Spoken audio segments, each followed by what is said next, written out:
সেই বাঘা নেতাবিলাক যিবিলাক নেতাই আমাৰ অখিল গগৈ ডাঙৰীয়াক বহুত বেয়াকৈ গালি পাৰিছিল।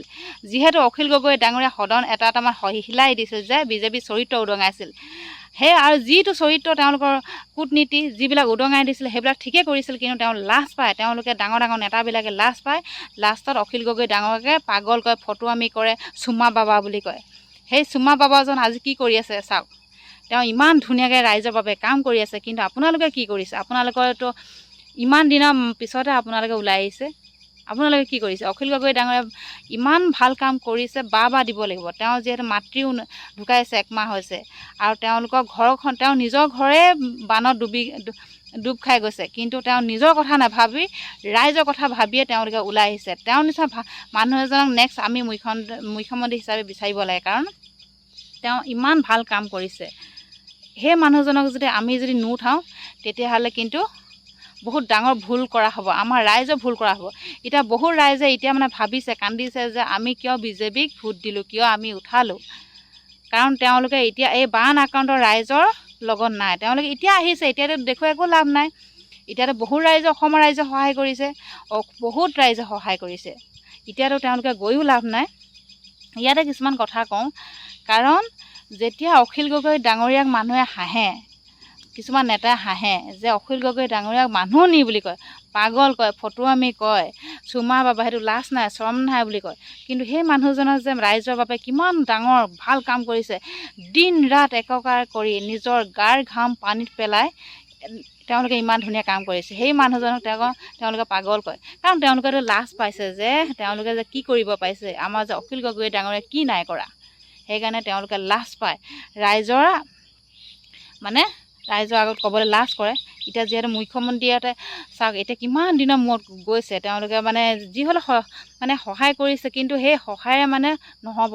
তেওঁলোকক ভাল এটা সংস্থাপন দিব লাগিব, যে তেওঁলোকৰ এতিয়া খাদ্য সামগ্ৰী হৈ গৈছে ৰাইজৰ, আৰু কিন্তু তেওঁলোকৰ এতিয়া বাসস্থান দিয়াটো বহুত প্ৰয়োজন। বাসস্থানৰ কাৰণে তেওঁলোকে চিন্তা চৰ্চা কৰক, আমাৰ ডাঙৰ মন্ত্ৰীবিলাকে, আৰু তেওঁলোকৰ ল'ৰা ছোৱালী পঢ়া শুনাটো চেষ্টা কৰক। ল'ৰা ছোৱালীক পঢ়োৱাটো চেষ্টা কৰিব লাগে, কেনেকৈ পঢ়াব পাৰে, কেনেকুৱা ভাল স্কুল এখন দিব পাৰোঁ, কেনেকৈ কিতাপ ফুলি দিব পাৰোঁ, সেইটো কথাই ভবাটো বহুত দৰকাৰী। খাদ্য সামগ্ৰী, কাপোৰ কানি আদি কৰা অসমৰ ৰাইজে দি আছে, সেইটোৱে কৰক। কিন্তু মানুহে সেইকাৰণে হাঁহিব নালাগে। অখিল গগৈ ডাঙৰীয়াক কিছুমান মানুহে হাঁহে, এই অখিল গগৈ ডাঙৰীয়া কাম নাই, একেটা ড্ৰেছ পিন্ধি আহে, পাগল ফটুৱা ঢেৰ কিবা কিবি কয়। কিন্তু এতিয়া পাগল ফটুৱাই যে ইমান ধুনীয়া কাম কৰি আছে, আপোনালোকে কি কৰি পাইছে? এতিয়া সেইদিনাখন ক'ৰবাত গৈছে, তেওঁ নিজে ভৰি লাগি ধৰিছে, ইমান পানীৰ মাজত তেওঁলোকে হয়। আমাৰ অখিল গগৈ ডাঙৰীয়া ইমান এটা ফূৰ্তিত থকা মানুহ, তেওঁ যিমান মনত দুখ থাকিলে ফূৰ্তিত থাকি খুব ভাল পায়। সেই মানুহজনে এনেকৈ হাঁহি ফূৰ্তি কৰি ৰাইজৰ মাজত থাকিয়ে ভাল পায়, আৰু সেই মানুহজনৰ তাত কোনো বিতৰ্ক কৰিবলৈ কোনো দৰকাৰ নাই ন। এতিয়া তেওঁলোকে লাজ পাইছে যে, সেইকাৰণে অখিল গগৈ ডাঙৰীয়া কৈছে পাগল বুলি কৈছে। হওক, একো নাই, কিন্তু অখিল গগৈ ডাঙৰীয়াক ভগৱানে সহায় কৰিছে, আৰু সহায় কৰক, আৰু সাহস দিয়ক। আৰু তেওঁ আমাৰ ফালৰ পৰা আশীৰ্বাদ কৰিছোঁ যে অখিল গগৈ ডাঙৰীয়া সুস্বাস্থ্য হৈ থাকক, আৰু তেওঁ ভগৱান আৰু শক্তি দিয়ক, যিমান পাৰে সিমান শক্তি দিয়ক, তেওঁ যাতে ৰাইজৰ বাবে এনেকৈ কাম কৰি যাব পাৰে। গতিকে কিনো ক'ম, এটাই দাবী জনাইছোঁ যে মুখ্যমন্ত্ৰীলৈ এটা আহ্বান জনাইছোঁ যে যিবিলাকৰ বানত উটি গ'ল, ঘৰ ভাঙি চিঙি নাইকিয়া শেষ হৈ গ'ল, তেওঁলোকৰ ঘৰটো বনাবলৈ আপোনালোকে অলপ চেষ্টা কৰক। কাৰণ সেইদিনা আমিও সাহাৰ্য দিবলৈ গৈছিলোঁ, বানপানী সাহাৰ্য দিবলৈ গৈছিলোঁ, তোমাৰ এইটো কি বুলি কয়, নাজিৰা বামুণ পুখুৰী। তাত যিহেতু দেখিলোঁ বহুত দুখ লাগিলে। চাওক, কিছুমান যিবিলাক ঘৰ, কেঁচা ঘৰ আছে, সেইবিলাক ডুবিয়ে খতম হৈ গৈছে। আৰু তেওঁলোকে কয় যে যেতিয়া ভোট বিচাৰি আহে, তেতিয়া তেওঁলোকে কয় কি আমি ঘৰ বনাই দিম, আমুক বনাই দিম, তামুক বনাই দিব, ঢেৰ প্ৰতিশ্ৰুতি দিয়ে। সেই প্ৰতিশ্ৰুতিবিলাক এতিয়া ক'লৈ গ'ল? ঘেণ্টা আমাৰ এই বিজেপি চৰকাৰখনে উন্নয়ন কৰিব, আপোনালোকে ভাবিছে নি?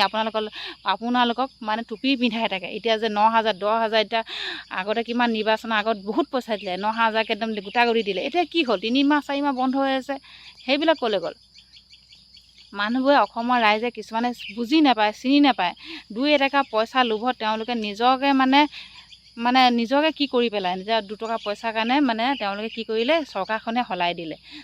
সেই চৰকাৰখন যিখন চৰকাৰে অসমৰ ৰাইজক চিনি নাপায় আৰু নিৰ্বাচনৰ আগমুহূৰ্তত চিনি পায়, সেই চৰকাৰখনে আকৌ উঠাই দিলে। এতিয়া এটা হাহাকাৰ কৰি লাভ নাই যে আমুক নিদিয়ে তামুক নিদিয়েতো কৰি লাভ নাই। যি ভুল সেইকাৰণে এবাৰ যিকোনো কাম কৰিলে ভাবি চিন্তি কাম কৰিব লাগে। হঠাতে ইমান ডাঙৰ এটা সিদ্ধান্ত ল'ব নালাগে তেওঁলোকে।